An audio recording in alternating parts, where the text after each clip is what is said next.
तो आज हम लोग देखेंगे तीसरा उदाहरण। दूसरा और पहला देख चुके हैं प्रीवियस क्लास में। यानी ये इसके बारे में भी बताने से पहले हम ये जो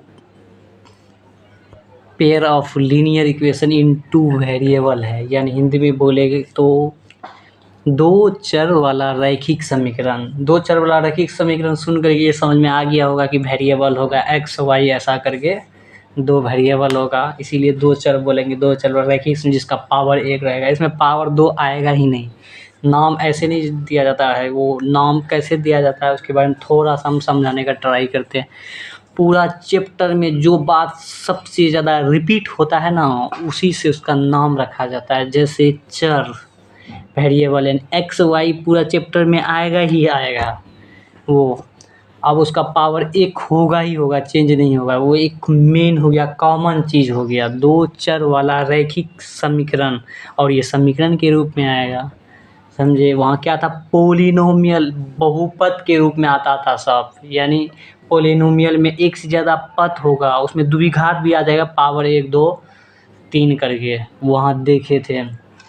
हालांकि वो सब भी याद रखना है। अल्फ़ा प्लस बीटा बराबर minus B by A alpha into beta बराबर C by A alpha into beta, sorry, alpha plus beta बराबर minus B by alpha into beta बराबर सी बाई ए। आप इक्वेशन कैसे निकालते हैं, X square minus alpha plus beta into X plus alpha into beta. फिर third में जाना है पावर, यानी क्यूबिक इक्वेशन के लिए वहाँ याद रखना है alpha plus beta plus gamma equal to minus B by alpha into beta plus beta into gamma plus gamma into alpha equal to C by A. अब आगे जाना है alpha into beta into gamma equal to minus D by A. ये सब याद रखना, ये सब बेसिक इन्फॉर्मेशन। फिर वहाँ उससे भी पहले पहला चैप्टर में जाएंगे, equal to B Q plus R, ये याद रखना है। R zero less than equal to R less than B, ये मेन बताए थे, इसको भी याद रखना। तभी हम पढ़ा चुके हैं, लगभग एक महीना हो गया, हमको भी याद है ये, हमको लगता है आपको भी क्या था, जीरो लेस देन आर। हमको याद कैसे, जैसे आर बी रिजर्व बैंक से हम रिलेट करके बात करते हैं, तो इसीलिए थोड़ा हमको याद रहता है। Zero less than equal to R less than, इसको याद रखना है। तो ये सब याद रखना है, कैसे निकालते थे वो सब, मतलब एचसीएफ एलसीएम, ये सब पूरा ध्यान में रखना है। ये सब रिवीजन करके ही होगा। हम तो टीचर है, हम पढ़ा के निकल जाएंगे, आपको एग्ज़ाम देना हमको नहीं। हम तो चाहेंगे कि रिवीजन करा ले, सब चीज़ करा ले। तो रिवीजन भी इंशाल्लाह अगर मेरा एक अच्छा प्लेटफॉर्म बन गया ज़बरदस्त, तब तो मैं, अगर मेरे पास जो पढ़ेगा ना, हमको नहीं लगता है वो ज़्यादा देर रूम में उसको पढ़ने का ज़रूरत पड़ेगा। अगर वो पढ़ेगा तो एक्स्ट्रा टैलेंटेड बच्चा बन जाएगा, क्योंकि मैं इतना मेहनत खुद ही कर लूँगा ना, आपको कोई ज़रूरत ही नहीं पड़ेगा कि अलग से पढ़े। मैथ्स जल्द प्रैक्टिस का चीज़ है, लेकिन मैं वो भी चाहूँगा आपको ऐसा पढ़ा दे कि आपको मज़ा आए, मैथ से डर ना लगे। तो हम लोग फाइनली आते हैं इसमें, देखते हैं इसका। तो इससे भी पहले इस कि क्या पढ़े थे, a1/a2 equal to b1/b2 equal to c1/c2। हम जहीं तहीं से इसलिए बोल लेते हैं क्योंकि हमको जहाँ से याद आता है याद करा देंगे, कि आपको याद रहे। एक तरफ से आपको कन्फ्यूजन हो जाता है, पहले कौन ठो बोलेंगे बाद में कौन ठो बोलेंगे। तो इसका ग्राफ बनता था संपाती, एक ही लाइन पे डबल रेखा मतलब खिंचा जाता था। उसका हल क्या होता था, एक ही, आपको मालूम है, एक ही रेखा में जब खिंचा जाएगा तो उसमें बहुत सारा, हर एक पॉइंट में टकराएगा, इसीलिए इसका अनंत सॉल्यूशन बोला जाता है। तो फिर हम लोग आगे देखें क्या, a1/a2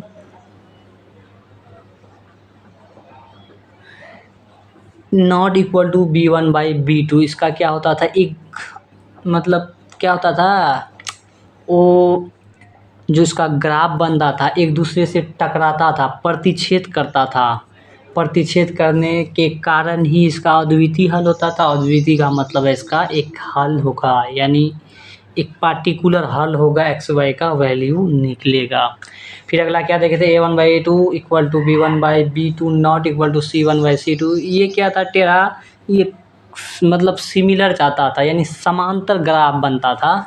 समांतर ग्राफ में इसका कोई हल नहीं हो, क्योंकि कहीं ना कहीं टकराना चाहिए एक्स वाई का मान निकालने के लिए। तो यहाँ तक यानी हम लोग कुल 4 मिनट ले लिए इसको समझने में, क्योंकि प्रीवियस याद रखना बहुत ज़रूरी है। तो अगला क्वेश्चन क्या बोलता है, चंपा एक सेल में कुछ पैंट और स्कर्ट खरीदने, यानी ये एनसीईआरटी का क्वेश्चन है, चाहे तो आप खोल के मिला सकते हैं। इससे पहले पढ़ा रहे थे थोड़ा मतलब कोई मतलब उसका क्या इंस्टीट्यूट का नोट्स था, उसमें हमको समझ में नहीं आया, लेकिन हमको एनसीईआरटी पे मेन पढ़ाना है, वो भी कोशिश करना है। बिहार बोर्ड का एनसीईआरटी ज़्यादा ठीक है, हम पढ़े हुए हैं तो ज़्यादा समझ है, वहाँ से टॉपिक हम सेलेक्ट करके पढ़ाते हैं। सेलेक्ट करके नहीं, एनसीईआरटी में जितना क्वेश्चन है सारा इंशाल्लाह सॉल्व करेंगे। जब उसकी सहेलियों ने पूछा कि प्रत्येक के कितने नग खरीदे, नग हमको लगता है जोड़ा, अभी आगे समझ में आते चले जाएगा, खरीदे, तो उसने उत्तर दिया, हमको इसमें दिमाग नहीं लगाना, फिर क्वेश्चन बता कहाँ रहा है। स्कर्ट की संख्या खरीदी गई पैंटों की संख्या की दुगुनी से दो कम है। यहाँ से बात समझ में आ रहा है, यहाँ से क्वेश्चन साफ हो रहा है कि नहीं। अब हम देखेंगे कि हम लोग पढ़ जो रहे थे पहले, जिक्र किसका आया, पैंट और स्कर्ट। मान लेंगे, माना कि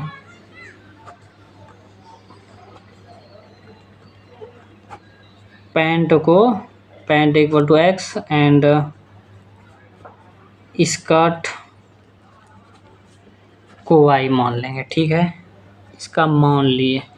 अब क्या कहता है, कंडीशन को देखना है, यानी दो चर वाला रैखिक समीकरण पढ़ रहे हैं तो दो चर में ही इसका इक्वेशन आएगा, ये हमको सोच करके करना होगा इसका लैंग्वेज पर। पैंटों की संख्या की दुगुनी से दो कम है, क्या बोलता है, स्कर्ट जो है, स्कर्ट की संख्या, ये हो गया स्कर्ट के बाद पैंटों की संख्या की दोगुनी है। स्कर्ट क्या है, स्कर्ट वाई है, पैंट क्या है, एक्स, यानी पैंटों की संख्या, यानी स्कर्ट जो है, ये जो स्कर्ट है, पैंट की संख्या, पैंट एक्स है, इसके दो गुनी से दो कम है। अब समझ में आया, इसी का लैंग्वेज वहाँ लिखा हुआ है, यही आपको मतलब आपके अंदर जगाना है कि कैसे इसका लिखा हुआ को लैंग्वेज में, मतलब लैंग्वेज को मैथमेटिक्स रूप में लिख सकते हैं। कहता है पैंट का, स्कर्ट का जो संख्या है वो पैंट की संख्या की दोगुनी से दो कम है ना, दोगुनी से दो कम है। अब बच्चा पूछेगा कि हम कैसे मान लें कि ये दोगुनी हो ही गया। अब देखिए ये y है, इसका कंपेयर करेंगे तो मान लीजिए ये 4 है, तो इसका दो गुना क्या होगा, 2 गुना 2 यानी 4 होगा। अब कहेगा 2 कम है, 2 दूना 4, 4 में से 2 गया 2, यानी ये हो गया इसका सॉल्यूशन। एक एग्जांपल के तौर पे हम समझाना चाह रहे हैं, इसके दो गुनी से दो कम है। बात साफ साफ समझ में आ रहा है, हमको लगता है हम समझाने में सक्सेस हो रहे हैं। एक इक्वेशन आपका यहाँ से रेडी हो गया, फिर अगला इक्वेशन एंड करके लिखिए या कुछ भी लिखिए, हमको मेन कॉन्सेप्ट समझना है। सॉल्व करने के लिए आप किताब में भी देख करके सीख सकते हैं, ऐसा ऐसा लिखना है। अब अगला क्या बोला, स्कर्ट की संख्या, फिर अगला इक्वेशन फाइंड करने के लिए पैंटों की संख्या की 4 गुनी है। अब बोलता है स्कर्ट की जो संख्या है वो पैंट के संख्या की, यानी पैंट एक्स है, एक्स के संख्या की 4 गुनी से 4 कम है। यहाँ तक बात समझ में आया। मान लो ये पहला इक्वेशन है, ये दूसरा इक्वेशन है, ठीक है। ये इक्वेशन को हम एक रूप के रूप में इसलिए नहीं करेंगे क्योंकि हमको इससे क्या पूछ रहा है वो फिर आगे जानना है। 4 कम है, सहेलियों की यह जानने के लिए सहायता कीजिए कि चंपा ने कितनी पैंट और कितनी स्कर्ट खरीदी। यानी कहने का मतलब है, इसका मतलब एक ग्राफ के रूप में दिखाइए, एक्स वाई का मान बताएगा कि ये कितना स्कर्ट खरीदी, कितना पैंट खरीदी, ठीक है। अब हम लिखेंगे, थोड़ा जल्दी करेंगे, समीकरण 1 से, ठीक है। समीकरण 1 क्या है, 1 = 2x - 2। तो हम लोग एक बॉक्स बनाएंगे, जैसा कि पहले भी ग्राफ बनाते समय करे थे। ये x होगा, ये y होगा। तो कुछ मान ले लेते हैं छोटा मोटा, मान लीजिए x का मान 1 ले लेते हैं, ठीक है। x का मान जितना लेंगे उसको लिख देंगे। चाहे तो आप क्या कर सकते हैं, मेरे पास टाइम नहीं है लेकिन हम शॉर्टकट में समझाएं, x का मान जो बोलते हैं वो लिखना आप लोग। जैसे x का मान 1 लेने पर फिर इसमें रखिएगा, फिर एक वैल्यू आएगा, फिर x का मान जो 2 डब्बा रखना है, फिर x का मान फलना लेंगे, फिर उसको लिख लीजिएगा, लेके फिर सॉल्व कर लीजिएगा, फिर अगला ऐसे ही कीजिएगा। हम लेकिन उतना नहीं करेंगे क्योंकि हम कॉन्सेप्ट आपको समझाना चाह रहे हैं। तो y का मान कितना आएगा, 2 एकम 2, 2 में से 2 जाएगा 0। अब x का मान हम लोग 2 लेंगे, ठीक है। x का मान 2 लेंगे तो 2 दूना 4 में से 2 गया 2, यानी आ गया आपका एक्स वाई का मान, यानी एक ये हो गया। अब समीकरण 2 से हम लोग क्या करेंगे, y = 4x - 4 है, तो फाइनली एक ब्रैकेट बनाइए, ये x है ये y है। अब x का मान क्या लेंगे, यहाँ भी ले लेते हैं 0, ठीक है। जब 0 ले लेंगे ना, ये 0 हो जाएगा, 0 नहीं बल्कि 1 लेते हैं, सॉरी x का मान 1 लेंगे तो y का मान क्या हो जाएगा, 1 ले लेंगे तो 4 एकम 4, 4 में 4 घटेगा 0 हो जाएगा, ठीक है। अब x का मान ले लेते हैं 2, जब x का मान 2 लेंगे 4 दूना 8 हो जाएगा, 8 में से 4 जाएगा 4 होगा। समझ में आ रहा है, ये रखेंगे हम लोग अपने मन में कैलकुलेशन कर लेंगे, ये है 0। अब हम लोग फाइनली एक ग्राफ बनाएंगे। 11 मिनट हो गया है। देखिए ग्राफ समझाने के लिए बनाते हैं, हालांकि ग्राफ पेपर नहीं है मेरे पास। ये x है, ये x डैश है, ये y है, ये y डैश है, ठीक है। लेते हैं 2 4 6 8, 2 4 6, जितना ज़रूरत है उतना लेंगे, ऐसा नहीं कि पूरा 10 तक लेना ज़रूरी है। 2 4 6 8, 2 4 6 8, ठीक है, ले लिए। अब हम लोग देखेंगे पहला मान क्या है, x का 1 है 2 2 है, x का मान है और 2 2 है। x का मान 1 और 0 है ना, x का 1 इधर आएगा, 0 इधर ही टकराएगा, तो यहाँ हो जाएगा 1 और 0, x का 1 y का 0, और ये 2 2 है तो दोनों 2 में ऐसे आएगा इधर, यानी 2 2 हो गया, ठीक है। अब क्या करेंगे, इसको दोनों को मिला लीजिए, मिला के इसको उधर बढ़ा देते हैं, इसको इधर बढ़ा देते हैं। अब ये कौन सा इक्वेशन से आया, y = 2x - 2, y = 2x - 2, इसी से ना हम लोग फाइंड करें। फिर अगला देखते हैं क्या है, 1 0, फिर 1 0 है तो यहीं टकराएगा, ठीक है। फिर 1 0 लिखिए।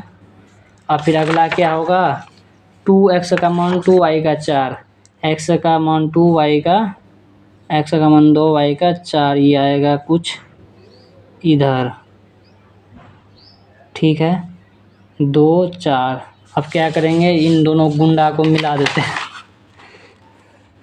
इसको ऐसे कीजिए, मेरा लाइन सीधा भले नहीं हो रहा लेकिन ग्राफ सही जा रहा है। यहाँ जो ये जो मान आया ना, ये कहाँ पे आया, यानी 0, x का मान 0, सॉरी x का मान 1 और y का मान 0। इसका मतलब समझे, इसका मतलब समझे दया, इसका मतलब ये है कि पैंट जो x है, x का मान यानी एक पैंट खरीदा और y 0 खरीदा, यानी स्कर्ट नहीं खरीदा है। तो आई होप आपको समझ में आया, समझ में आए तो आप लोग सब्सक्राइब कीजिए, ऐसे ही जुड़े रहिए और अच्छे से पढ़िए। तो thank you for watching in this video.